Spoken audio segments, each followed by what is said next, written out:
All right, just a little follow-up.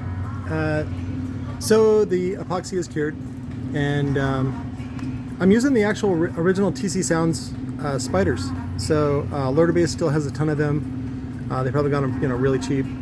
And the one thing that you have to watch out for is you want to cut them so that they go. Let's see if you get this to focus. So that they come up out of the roll.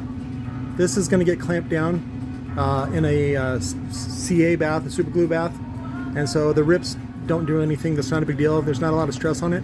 These are the originals that have the tinsel on the bottom, but I highly doubt they're gonna bottom out. So, but what I've done too is this left two leads here, and so what I'll do is I'll bring the negative lead over to do the doubles. So I double up the leads.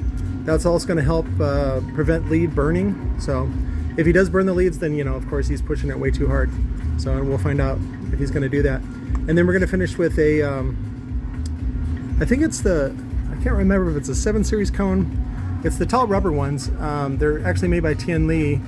I don't know if he developed them, but they are certainly used by, or were used by Obsidian Audio, which is Nick Lemon's.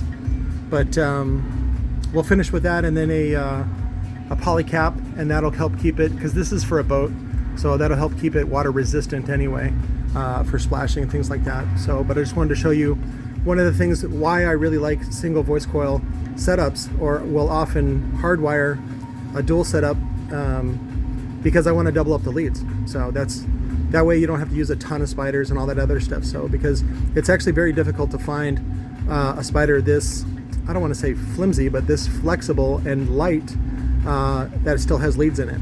So, but just a quick follow-up with that. I got to get this done, I think by tonight. So, because they're going out on the lake tomorrow for his son's birthday, and I want to help out. So, love you guys. Have a great weekend.